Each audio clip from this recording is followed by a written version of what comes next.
Thank you. We'll go ahead and begin with the program, and we want to thank each one of you for joining us for this continuing series, which brings leaders of our day to campus to share their experiences and their insights with students, faculty, staff, and our MSU family and our community. We are delighted to have each one of you here. We have so many leaders from across our campus, those community leaders, and we welcome each one of you. Over the years, we have been very fortunate to hear some very outstanding speakers, including former governors, U.S. congressmen, state senators, political columnists, and university presidents. All have brought unique perspectives on current events and on the events that shaped their careers. We especially want to thank several groups on campus for the type of leadership represented by Dr. Bill Collins, for whom this series is named.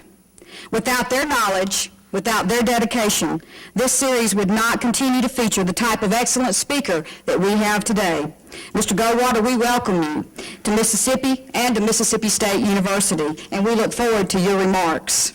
We also want to inform you that immediately as you exit, you will also have an opportunity to purchase the recent book, Pure Goldwater, and the Congressman will be there to autograph those books, and so we invite you to please do that. The Collins Speaker Series is indebted to the work of the MSU libraries, and Dean Coleman, who is in the back. We thank you for your continued leadership. And as you know, our MSU libraries, they house the Congressional and the Political Research Center, and to our Stennis Center for Public Service and the John C. Stennis Institute of Government. We also want to give a special thanks to the Stennis Montgomery Association. That is a group of excellent young people from many academic areas supporting the idea of becoming involved in politics. This is an excellent time to become deeply engaged in the democratic process, and I know that the students here on campus and the students who are with us today will learn much from our speaker. At this time, I would like to ask a distinguished leader on campus, a wonderful lady who is director of our university relations, if Ms. Meredith Gooder would please come forward and give our invocation.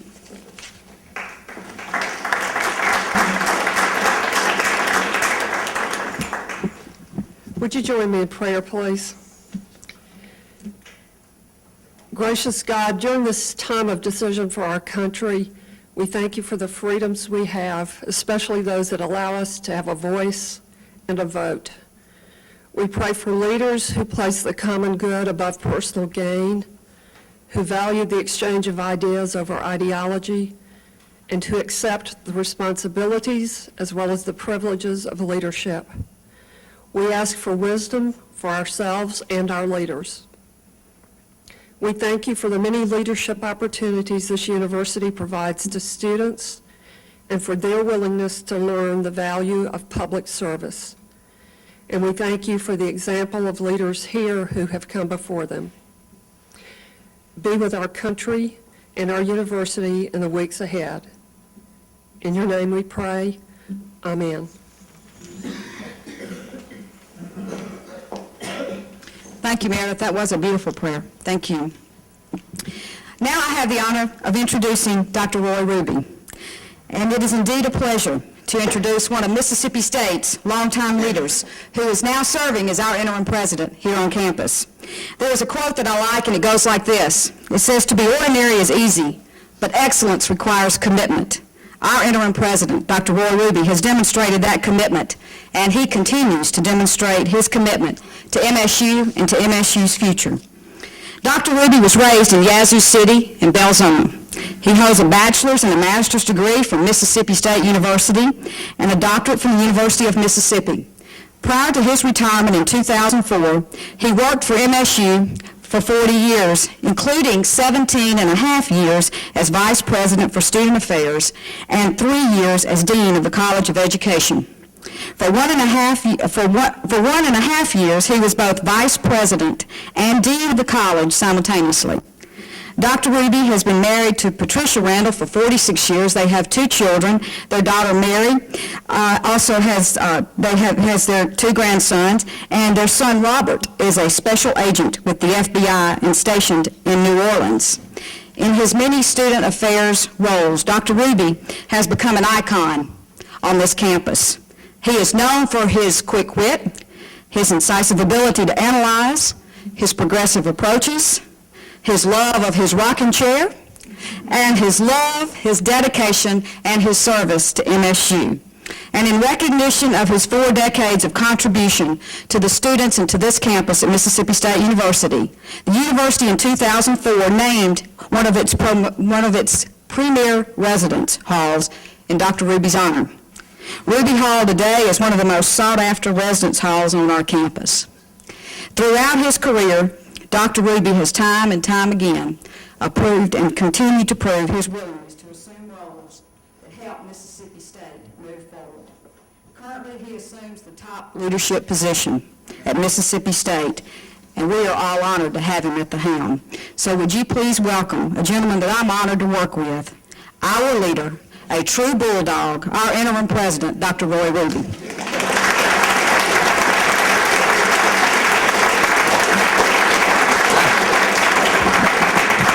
I'm just here to welcome you. But with that kind of introduction, I'll welcome any group anytime. There's no question. It is my privilege and pleasure to welcome to Mississippi State University Mr. Barry M. Goldwater, Jr., where this institution is honored to have him to speak to us and to visit our campus. He is certainly from one of the most revered and respected political families in this country in the last 40 or so years. He has a very famous father, but he made very significant political contributions as a congressman in his own right. You should feel very much at home here in Mississippi, Mr. Goldwater. Your father didn't win the '64 election, but he carried Mississippi by 87% of the vote.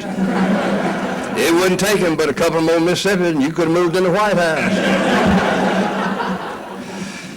So that you feel absolutely, totally accepted, we have something for you that I know you have wanted for a long time. I want to give you a symbol of our institution. Thank you.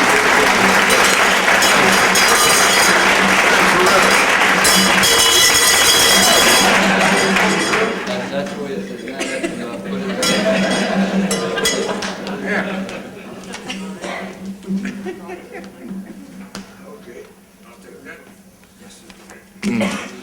I don't know how I can follow that. It's great to see such a good crowd here today. You know, this is couldn't be a more historic time to have someone like Barry Goldwater Jr. here. For those who are, like me, captivated by the intrigue of this political season, I can't imagine a better speaker to have with us today. And it's not just a matter of hyperbole or the customary patronization that I say this about such an honored visitor. I hope that Barry Goldwater Jr. will allow me to offer some editorial comments for a moment. There are a number of students in the audience today, and chances are if they paid any attention or much attention in my classes, they've heard me make the case that the conservatism of the Bush-Cheney era is vastly different from the political philosophy that bore the label when the great Barry Goldwater ran for president. I'll lecture them for a minute or two just in case I missed it. The conservative movement that reached its zenith, so to speak, with the Reagan presidency probably would have never happened had it not been for Barry Goldwater's run for the presidency in 1964. Truth be known, in an era when America was trying to rediscover the definition of what she stood for, a lesser-known Barry Goldwater got serious consideration as a dark horse candidate for the presidency in 1960. His discovery during that race election cycle set in motion his 1964 campaign. The reality is that this was far more than a mere attempt to gain the White House.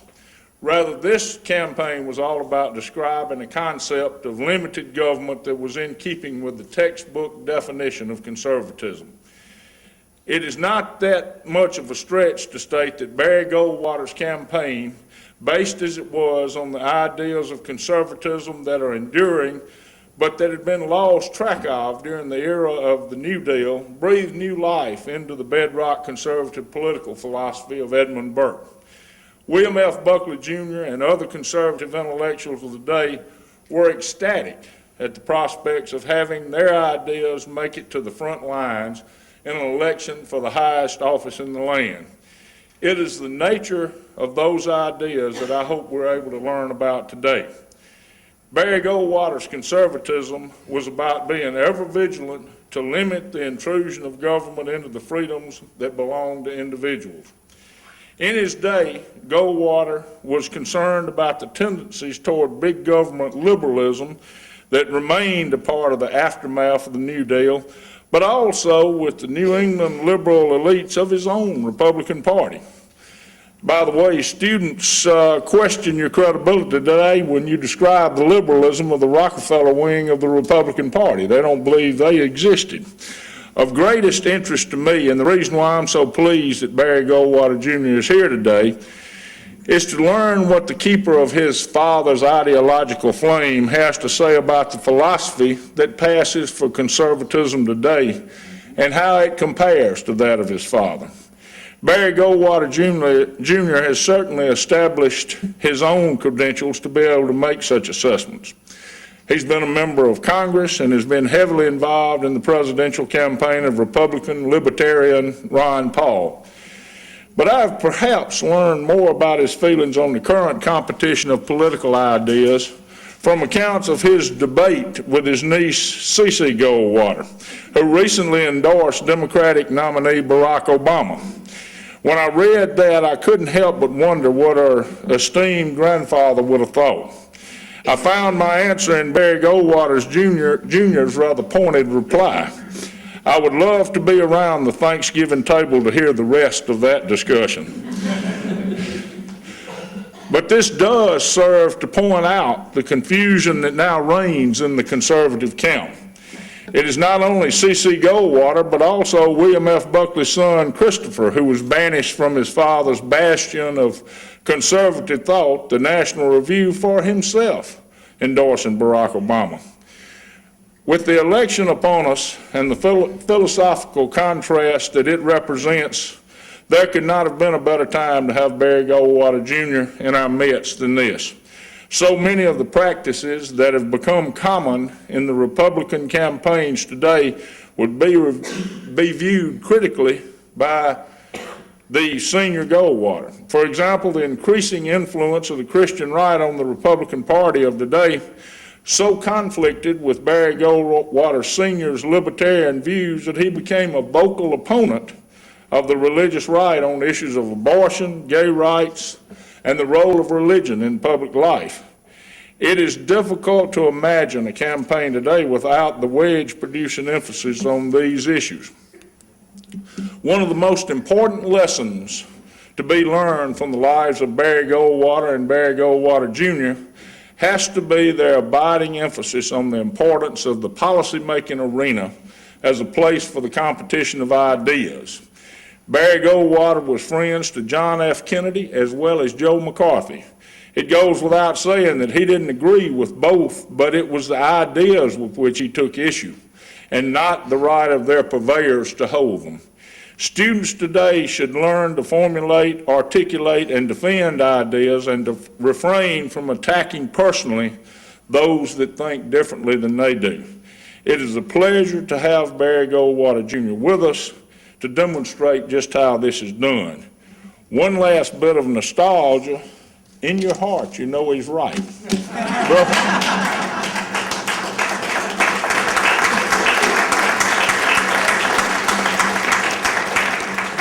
Thank you, Marty. I think you can tell that we are all in for a treat today.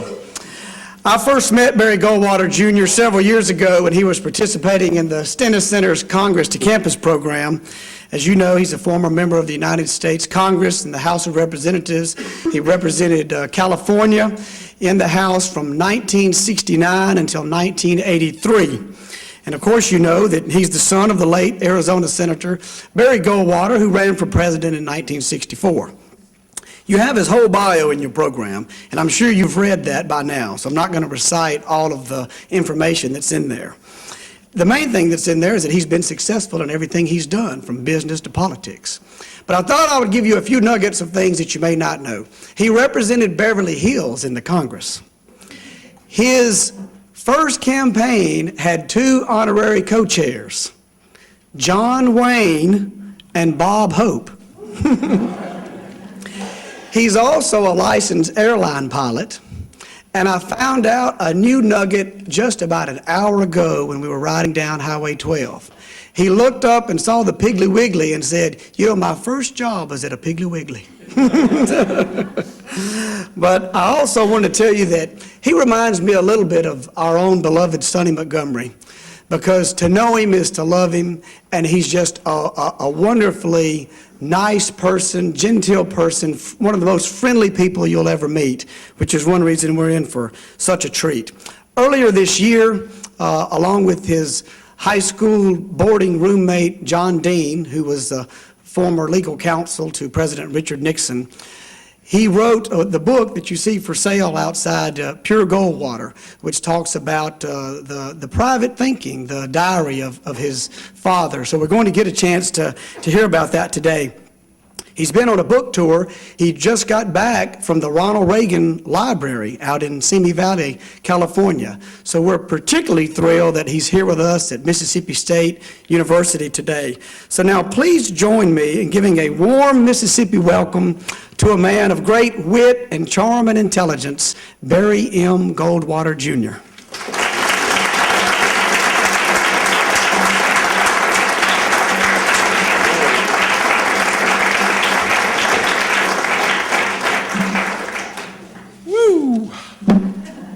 That took long enough to get up here. Now I know what a pancake feels like drowning in a plate full of syrup. Brother, you told me that I was just going to be talking to a few friends of yours. I walked in here and saw this great turnout, and I was overwhelmed. I am extremely overwhelmed, and I am extremely flattered by the kind words of your acting president, Mr. Rubin, and certainly Dr. Wiesen. You are a true historian, sir. I couldn't disagree with you at all, but you certainly put me on the spot. And Amy Tuck, thank you for officiating today. Thank you, Brother Rogers. Thank you, Dr. Coleman. The, what do you call the devia of the library? I love Dr. Coleman. Now there's a woman that has an opinion, and she lets you know what it is. And I swear I've been with her now most of the day. She doesn't have to say a word. You just look over and get her expression, and you know whether you're doing right or wrong. I like people who take charge. What did I do with my glasses? Oh, here they are. There's a friend of mine. His name was Johnny, I used to call him. He was the kind of guy that you just love to hate. He's always in a good mood and always had something positive to say to anyone that he met. He was kind of a natural born leader, and if somebody was down and out, Johnny would go over and show them the sunny side of life. I was so curious about somebody that had this kind of attitude that I went over and asked him one day, well, how can you be so up and feeling so good every day? And he said, very simply, he said, every morning when I get up, I thank God that I woke up on the upside of the earth, and I have choices. I can either decide to be happy and cheerful, or I can decide to be down and not feeling too good. So today, I got up this morning anticipating coming here at Mississippi State and talking with all of you in a very positive way. And I thank all of you for coming here with the same attitude. And to get things going on the right frame of mind, let me tell you a story about Ole Miss. There was a student at Ole Miss, this is a true story, Ole Miss, and had been there for 8 years and could not graduate. Finally, the deans got together and said, we've got to get Bubba out of here. So they went to Bubba and they said, Bubba, you got to graduate, and here we're going to make a deal with you. We're going to give you a test. And this test, we're going to go at halftime at the Ole Miss football game, and we're going to go out in the middle of the field, and I'm going to ask you one question. And if you get it right, you get a diploma. So Bubba thought about that and said, okay, I can do that. So pretty soon the whole school knew about Bubba's test at halftime at the football game. And Bubba was heavy. He studied hard for this test. He worked very hard night and day to make sure he got it right. And here comes the day of the football game. Ole Miss, halftime. Student body's out there watching as Bubba and the dean walk out to the center of the field, and a hush fell over the crowd. And the dean said, Bubba, here's the question. If you get it right, you get to graduate. Bubba, what is 2 times 2? Bubba thought. He said 4. And before the dean could say anything, the student bodies and together yelled out, give him another chance.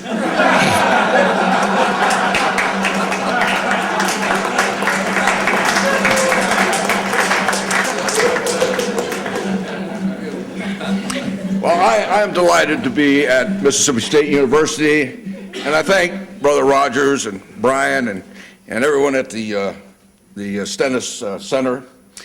And this is a beautiful campus. As I told Dean Ruby, I said, this is a beautiful campus. It seems very affluent. I mean, everything is so beautiful and nicely kept, and the students are clean and serious, and it's nice to be here, I want to tell you. And I am honored that you would allow me to come and speak. And I got to tell you who I am and where I come from. I'm a Goldwater. I have definite thoughts about things. I'm a libertarian. I did support Ron Paul in the primaries, but I support John McCain because he is from my party. Now, I'm also a politician, and I worked in government. So you can't trust me as far as you can throw me. But I'm also here to talk about pure Goldwater. This is a book that I didn't write, or John Dean didn't write, but it was written by my father. There were a lot of biographies written about Senator Barry Goldwater, who was in the United States Senate from Arizona from 1952 to 1996? 1986. 1986, about 30 years, give or take a few. He was a candidate for president in 1964, and there were a lot of biographies written about him, but this one was written by himself. And John and I found these in his papers. Not too many people knew they were there. But we found these boxes full of his memoirs, his journal, that he kept for 60 years. I don't know how many of you keep journals at least 60 years. Not too many people, but he did. And it is a rich treasury of experiences from the eyes of a man who was deeply involved in our country, in our government, and in politics. Experiences from when he first started and what got him into politics. He was born in the territory of Arizona in 1909. He was raised by his grandfather, who was a Democrat and the mayor of Prescott, Arizona for 28 years, and who taught him that honesty and integrity and hard work were important, and that a love of his country. He learned about patriotism and his country from his mother, who taught him to shoot a gun and to camp out under the stars and to play golf. And who used to take him up to the Indian school every night to watch the flag being lowered. He learned about his country by serving in the war, in Second World War, and he talks about it in Pure Goldwater, how he used to fly fighter airplanes across the North Atlantic to take them to England so they could use them in the war. And then he flew the hump transports from Burma and India over the Himalayas into China, supplying Chiang Kai-shek, who was fighting Mao Zedong at the time. He came back, went into his own business, and a family business, the Goldwater store, they were merchants, clothing. He was in business with his brother, and at that time, everybody in Arizona and in the South were Democrats, right? Conservative, but everybody was Democrats, not too many Republicans around, but my dad and his brother decided that one of them should be a Republican to be a good, to make sure that we covered both bases. So they flipped a coin, and my dad lost, had to become the Republican. And that's the story, and I'm sticking to it. His ideas and his courage and his candor attracted a lot of attention back in the 1960s, when the Republican Party was basically controlled by the liberal establishment. And he went around the country talking about states' rights, conservatism, capitalism, market economics, hard work, family values, a belief in a higher power, fundamentals of that which our country was founded on, and a belief in the Constitution. And it was those kinds of talks that he gave all over the country that attracted a lot of people to him. And it culminated in being nominated in 1964 as a presidential nominee. Now, he ran and he lost to Lyndon Johnson, but he did win Mississippi. And we always look with pride on that accomplishment. But in Pure Goldwater, it talks about his time in the United States Senate and how all the presidents he served under, from Eisenhower to Clinton. Eisenhower he thought was a good president, but didn't know anything about politics. John F. Kennedy he thought was a good president, but was gutless when it came to foreign policy. Nixon he liked, but every place he went around when he was speaking and supporting Nixon, everybody was asking, is Nixon a conservative? Much like what you heard about McCain this last time. And yet he defended Nixon for almost 30 years while Nixon worked his way through the political system to become president of the United States. And he carried a lot of his legislation in the United States Senate. He was personal friends, and he visited with him at the White House and counseled on him to clean up the State Department, clean up the Department of Defense. You're going to be run over. And then came Watergate. And Nixon lied to the country, lied to his wife, and lied to my father. And there he severed the relationship and the friendship. And that was all. He served under Ford when Ford became president, and I didn't know this, talks about it in the book. Ford was looking around for a vice president, and he asked my dad if he would be the vice president. My father said no, turn him down, because he felt that he had more opportunity to speak, the freedom to speak in the Senate, than having to be quiet as vice president. He served with Ronald Reagan. Now, along the way comes his son, me, Barry Goldwater Jr. Growing up with this giant of a man, in my eyes, somebody I admired and respected, I had this vision in the back of my mind that sometime in my life I would work with my father. I could see the sign over the building, father and son, or Goldwater and son. I could see that, and I was so anxious for that to happen. But I didn't realize that I would have to go to Washington, D.C. to fulfill that vision and that desire. Because in 1969, I ran for the Congress in Burbank in Los Angeles area. My dad called. He said, "Can I help?" I said, "No, you stay home and send money." I had Bob Hope and John Wayne. Ran in a special election against 13 other people. I won by 1 point, and all of a sudden I found myself in the halls of Congress in the well of the House with my hand up, swearing to uphold the Constitution. The thought of overwhelmed me of the sense of responsibility that I'd taken on. And I was wondering, how the hell did I get here? But you know something? It was a wonderful experience. You learn real fast where the men's room is, how to get to the Capitol, where your car is parked, and where your committees are. It was a wonderful time in my life, and I had a chance to work with my father. We passed several pieces of legislation. One was the Privacy Act of 1974, which basically puts you back in charge of your personal information the government collects about you. The Social Security number we passed at the same time, almost simultaneously, that prevented anyone from using Social Security number to identify you in files without the permission of Congress. Unfortunately, Senator Russell Long, chairman of the Finance Committee, about 6 months later, passed a bill allowing everybody to use the Social Security number, so it was like null and void. But it was a wonderful experience to serve with him. And I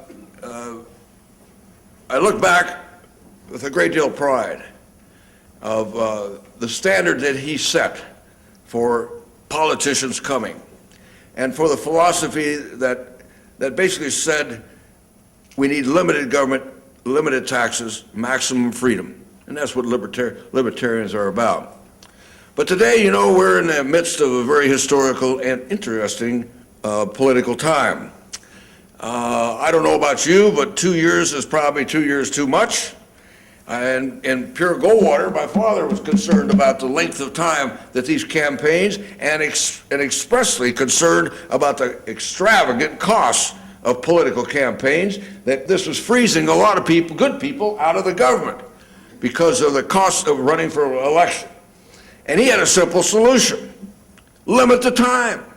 We don't need 2 years of every night on news seeing these candidates. 6 months? Hey, I think we're smart enough to figure it out in 6 months.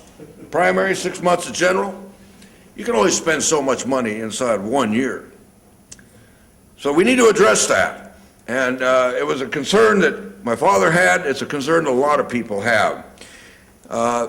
Charlie Reese, who was a columnist for the Orlando Sentinel newspaper, wrote that he found it was interesting that politicians are the only people in the world who create problems and then campaign against them. What separates normal people from politicians is an excessive amount of gall. For instance, President Nixon stepped off the helicopter on the lawn of the White House with 2 pigs under his arms. The Marine at the bottom of the stairs snapped to attention and said, "Nice pigs, Mr. President."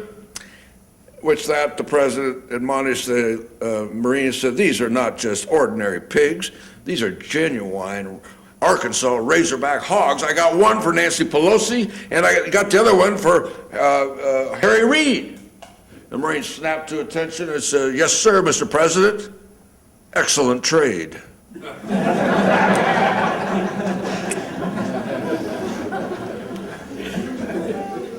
You know, I don't know who is going to win this election. I'm going to vote for John McCain. I'm a Republican.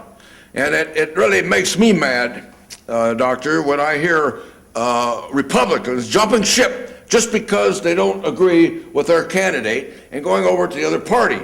This country is a two-party system. We're not multi-party. And yes, he has every right to jump ship, Christopher Buckley, and even my niece, when I get a hold of her. That's going to be another thing. But, you know, like my father would tell you, and he talks about it in the book, you stick with your party. If you don't like it, you change it. You sit in there and you bail and you row, but you work your party. You don't jump ship in the middle of the fight. And I think it's wrong what has happened in this fight. Now, I will tell you, and I'm not the smartest politician that came down the pike. It doesn't take much intelligence, but a little knowledge of history. Anytime the economy is bad, the party in power is out. So it's unfortunate, because I think if we didn't have such a bad economy, McCain might stand a better chance. but I think he's doomed. But I would say to you, don't count him out. Don't count him out until the end of the election. But it's been an interesting year. It's been an interesting year, and I would say to you that the presidential election is important, but not the most important.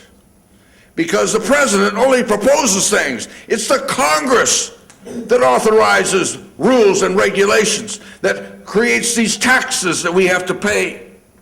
It is the Congress you ought to be looking at. It's interesting that both Republicans and Democrats are all opposed to inflation, and yet we have inflation. Republicans and Democrats talk down, they don't like deficits, and yet we have deficits.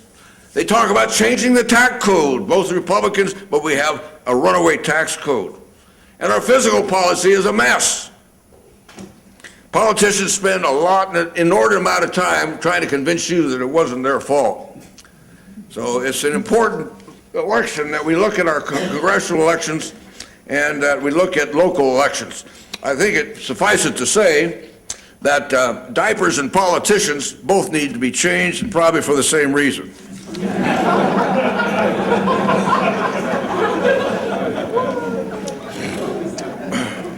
Now, we can't talk about government without talking about this current economic situation. And you know something?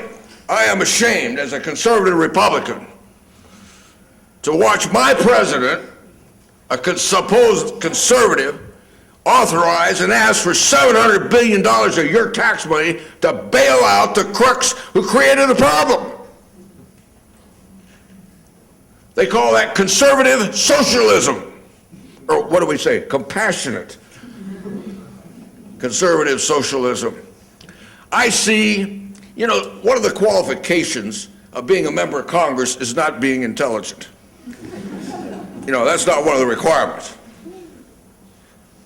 And I see Nancy Pelosi, and I see Harry Reid, and not Harry Reid, but Nancy Pelosi. I saw this on TV, and I was on the Neil Cavuto show. I don't know how I got on there, but he asked me about this proposal, and I said, you know, I saw a picture of Nancy Pelosi and Senator Dodd and Senator Barney Frank. And I told him, I said, it reminds me of the movie Dumb, Dumber, and Dumbest.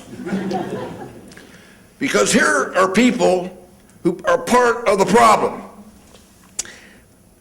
Why should responsible Americans be forced to pay for the mistakes of others? Bailing out irresponsibility only encourages reckless and irrational behavior. This problem was started long ago, and it's a matter of monetary policy creating an economic prosperity which chases an asset or a program, and that bubble eventually bursts when the monetary policy contracts. The Federal Reserve has been expanding the money supply for years. And then along comes members of Congress, primarily in the Democrat Party, who want and feel compassion in their heart that those less fortunate, those with less economic purchasing power, should be able to buy a house. So they start passing laws to encourage this, and I was in Congress when they passed the anti-redlining program, which said to banks, you cannot discriminate. So banks, or else if you do, you get penalized. So banks started reducing the standards. And along comes, in the late 80s and the 90s, the Fannie Mae and Freddie Mac, and members of Congress and the presidents saying we need to reduce those standards, encourage Freddie Mac and Fannie Mae to start buying these mortgages up. So the people down here are doing exactly what they do naturally. When something is free, they're going to gravitate to it. And you had brokers writing these mortgages with no proof of income, drive-by appraisals, a relaxed standard, and people were going toward it, and they were buying these things up. And eventually that bubble had to burst. And here you are asked to bail it out. You know something, I'm a market an advocate of free market economics. This has happened before. And what happens is the same thing that happened in the savings and loan debacle back in the 80s. The government came in and created this, what do they call that? What was the name of the agency? Come on, Doc. Resolution Trust. Huh? Resolution Trust. Come on, you can back me up here now. I'm going to move my lips and you talk. They created a Resolution Trust and authorized all this money to go and close down all these projects. And what happened? The people who owned those projects went around to the back door and bought them back 50 cents on the dollar and built them up, became multimillionaires. And exactly the same thing is going to happen here. You watch. Wall Street is going to, well, we don't know exactly how this is going to work because the original plan is they were going to buy all these mortgages back. Now they changed their mind. Now they're going to loan money to banks. So I'm not quite sure how this is going to work. They're going to loan money to banks, and I think they're trying to encourage these mortgage bankers to seek out those mortgages which are in foreclosure and try to get those things rewritten. Now that makes a lot of sense. That's what they should have done in the first place. Instead of bailing out Wall Street, who and their hedge funds and those derivatives, none of which nobody can put any kind of value on. We had rating like Standard & Poor's putting ratings of AAA on all these derivatives and all these securities, and there was no value there. Somebody was asleep at the switch. And again, you had to pay for it. Where was the SEC? Where was the Federal Reserve, Alan Greenspan? Where was the Secretary of Treasury? And where was Barney Frank and Chris Dodd? They're all enjoying this prosperity. They couldn't see. You know, it just reminds me that you should never allow a dog to watch your food or the Congress to watch your money.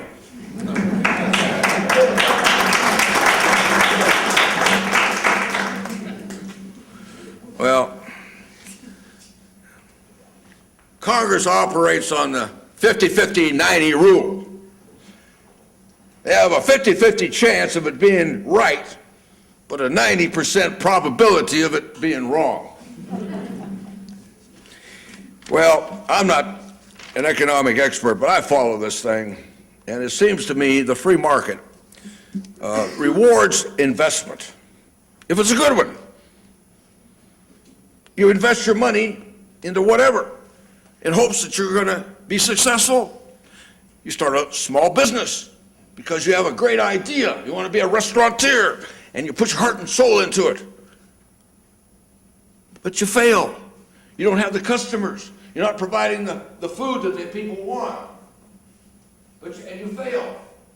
Well, there's nobody there to bail you out, is there? No. Brother Rogers buys some stock. And all of a sudden it goes to the ceiling. And he cashes in, he makes $1 million. All of a sudden I'm his friend. But that's the free market system. We take a risk and we invest our money. Now all of a sudden we can invest into a house because it's not going to cost us anything, and the prices are going through the ceiling. It's like, hello. We're just human beings. You know, and the government historically uses their power for social change. How many times have we watched the Congress use the tax system to encourage a social behavior? For instance, I think back in the 1980s, they wanted to modernize America's industry. They wanted to turn over the old, rusty old equipment. So they passed a accelerated depreciation schedule, double depreciation, so that we would, and what happened is Americans got rid of the old and they got the new. We want to encourage renewable energy. So what are we doing? We're giving you tax credits if you put a solar hot water heater on your roof. Or if you invest in a hybrid car, I think you can get some money back from the government. That's done all the time. And what they did with the mortgage situation was no exception. But this time it got them. And the light is shining right on the people who were involved in this, who were asleep and weren't doing. The Congress, nothing happens unless the Congress authorizes it. You know, they don't just create Freddie Mac and the other one just out of thin air. The Congress has to authorize that. And it's supposed to hold oversight hearings. Where were they? The Congress fails day in and day out. They create all these programs and then they go away and never check back to see if they still work.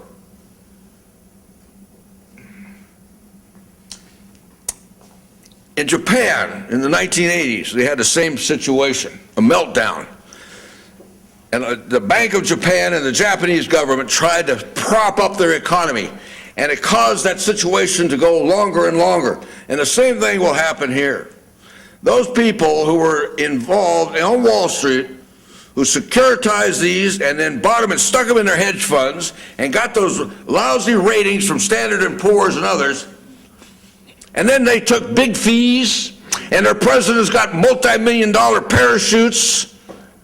Those are the people that ought to be held responsible. They're the ones that should be allowed to fail, and those are the ones that ought to be thrown in jail.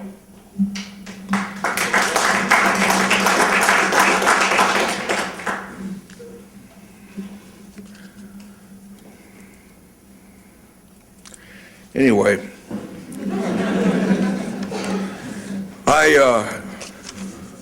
it just makes me mad.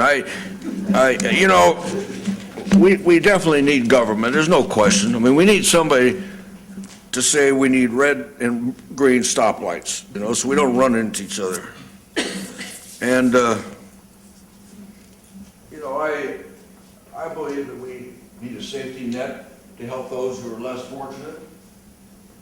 But we don't want a safety net that encourages people not to work and to hang on to that free handout. You know, we work together and try to design something that works to help people who are down and out, but not become dependent.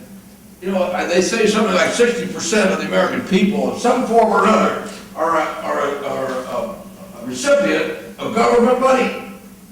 It may be that they're working for Boeing aircraft and they're getting a defense contract dollar, but they're still coming out of your taxpayer's pocket. There's some things that the federal government shouldn't be doing.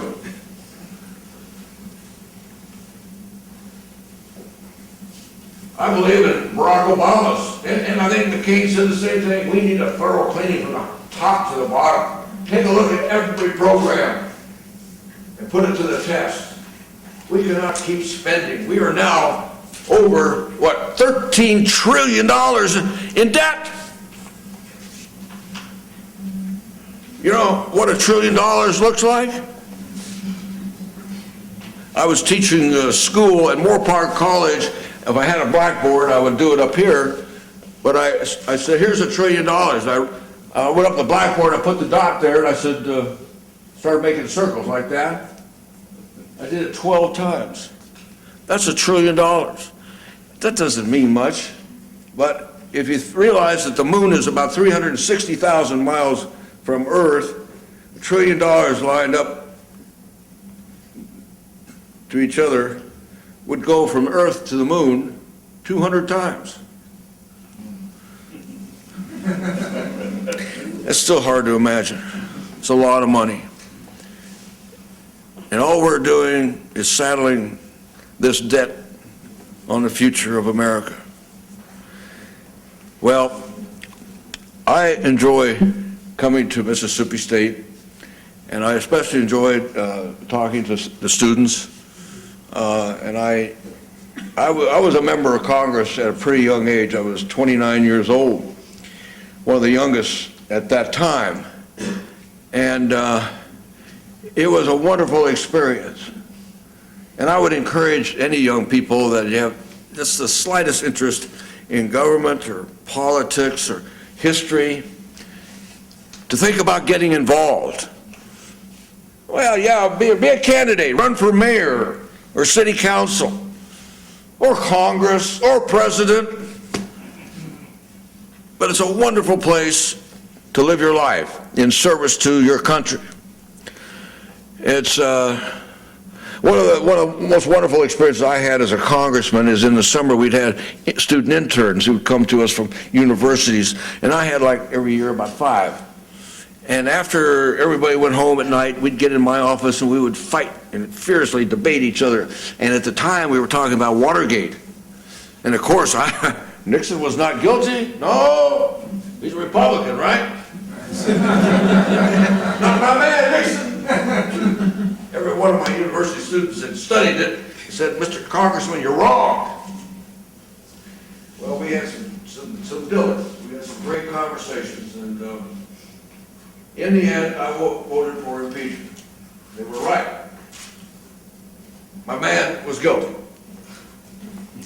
But having those students there was a wonderful experience for me and for them. So if any of you want to run for mayor or Congress, you come talk to me, because I know how to get you all started right now. We start right now. See? Put your feet in the chocks and you get ready to go. Because it's going to take a while to get yourself known and involved and surround yourself with a staff, and advisors, and you have your sights set. So where do they go? In the meantime, you work with Brother Rogers and Dr. Weisman at the Stennis Institute. And one thing I did learn from Will Rogers when he said, never kick a cow pie on a hot day or slap a man in the face that's chewing tobacco or miss an opportunity to shut up. Thank you.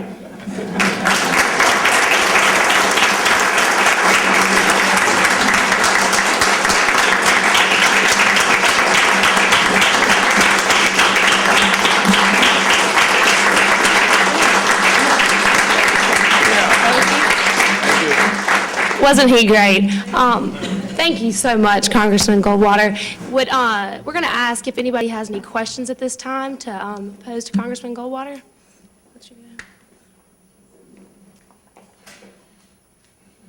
Yep. One of the books that I enjoy most is a book that her father autographed for me called Barry Goldwater and the Great Southwest, which features all of the wonderful, beautiful photography that he did. Would you talk a little bit about him and that passion in his life? Yeah, photography was a passion that he had. I don't know where he picked it up, but he started at a young age. And Arizona, if some of you have not been there, is an interesting state. It's such a diverse geological formation, from the hot, steamy deserts to the high mountains of pine trees and mountainous and snow, and then you get into the Monument Valley, and it's a beautiful state. And we have about 14 or 15 Indian tribes.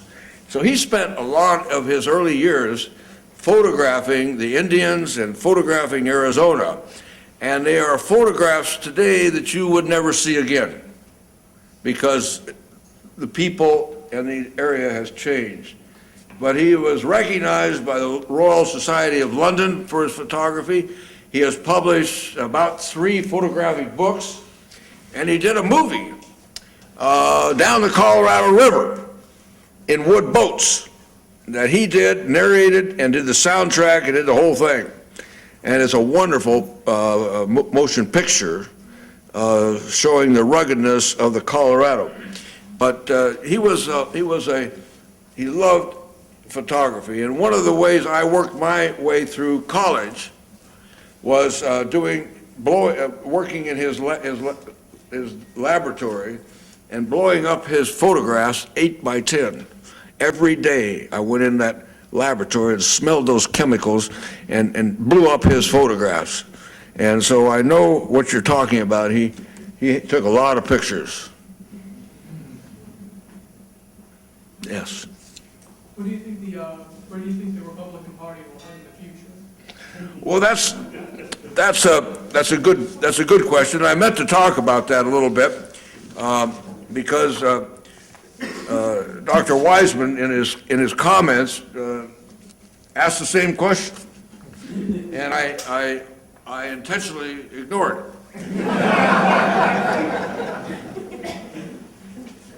You know, I was talking to, you remember Sonny Bono? He was a song and dance guy with the sheriff. He became a congressman from the Palm Springs area. And then he ran into a tree skiing. I don't know how he'd like somebody that runs into trees skiing to Congress. But anyway, his wife, Mary Bono, took his place. And she's done a pretty good job as a congresswoman. And she married another congressman recently, and now her name is Mary Bono Mack. Congressman Mack from Florida, I think.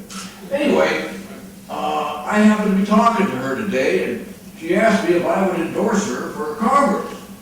And I couldn't believe she needed any help. She says, yeah, this is a tough year.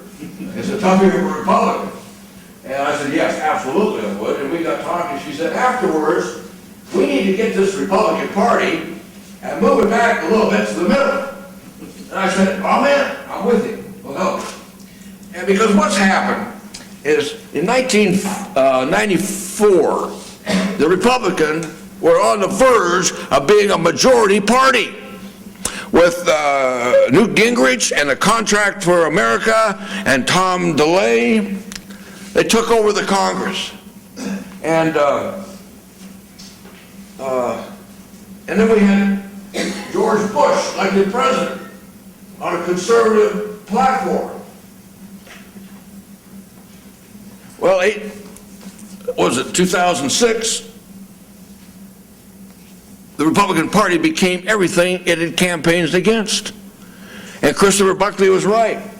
He'd watched 8 years of conservative government and the budget double, the national debt double, entitlement programs going through the roof with prescription drugs, no child left behind, a doubling of the federal government's involvement in education, and all these earmarks that were started by Republicans. Shame on the party. No wonder it's in disarray. And the religious right basically moving in and taking over. Now, my father believed in a higher power. He was a religious man. He used to take me up into the mountains in Arizona, in the pine trees. He said, son, when you're walking through these pine trees, you are walking with God, and don't you ever forget that. But he wasn't somebody that wore his religion on his bumper sticker. He didn't feel that there was any place for religion in politics. Sure, if you believe, get involved, but don't put your values on me. He didn't care whether it was the Pope, the preacher, or who. He didn't want somebody else telling him what his values were. And God bless them. They had a lot of muscle and a lot of strength. But unfortunately, it closed the party down and left a lot of people out, wondering where they were to go and what was the definition of a conservative. All of a sudden, we had hyphenated conservative, right? I can't remember all the hyphenated ones, but there was we had a lot of different conservatives. When my father took over the Republican Party, the conservative was pretty simple. Limited government, less taxes, strong defense. But all of a sudden, we've been spending our time debating abortion and gay rights and definitions of marriage. These are all important. But I personally believe, my father does too, is that this has no place, that the government has no place in this kind of discussion. Now, we can argue and disagree, but that's my belief and that's my story, and that is why I think the Republican Party, after this election, needs to get back and redefine the basic tenets that it believes in. And I think that's what Mary Bono was talking to me about. There's a lot of discussion within the party today to try to define that so that we open the party up to a broad spectrum of beliefs. How about that? Okay? Yes, sir. I know you supported Dr. Paul originally, and now you support John McCain. I know they have almost directly conflicting ideals. Do you think it's more important to vote based on party or ideals? That's a tough question.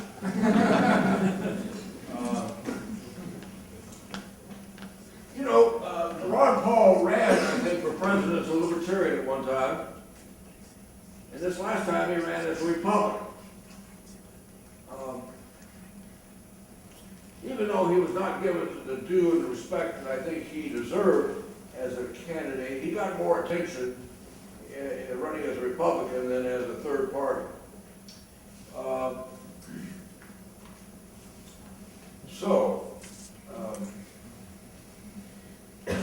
think it's a personal thing. It has to be. How far do you believe?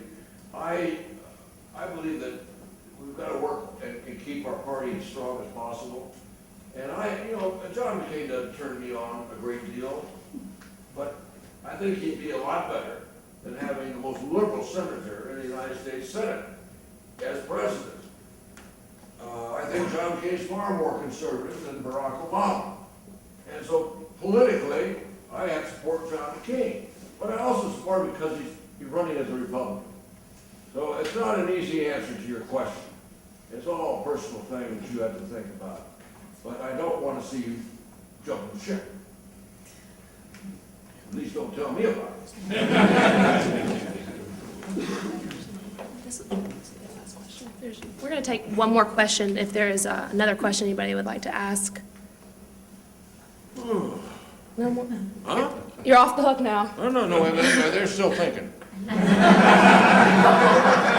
know there's one more out there. Here we go, see? Well, was it fun being the child of a presidential candidate, getting to go everywhere, or did you like it, or what was that like?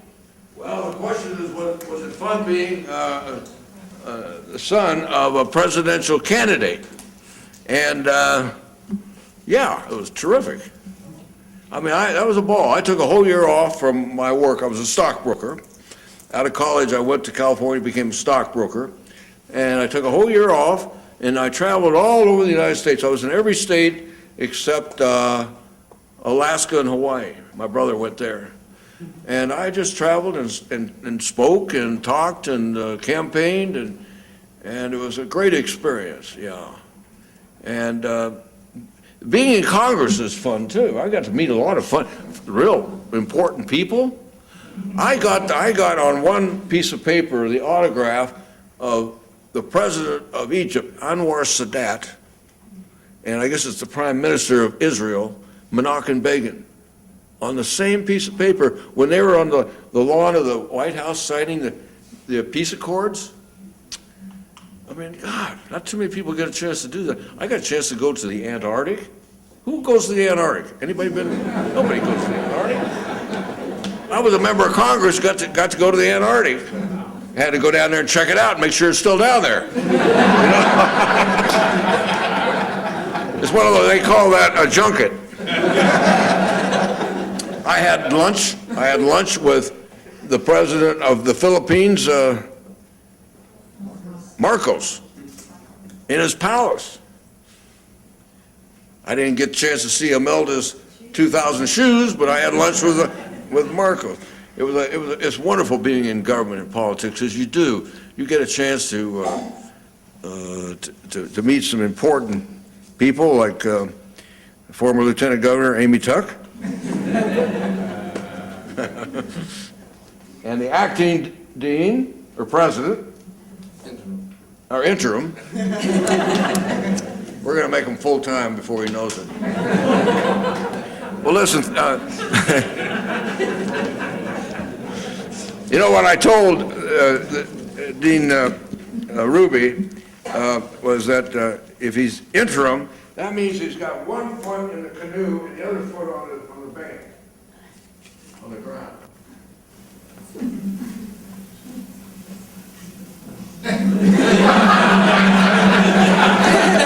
didn't make any sense to me either.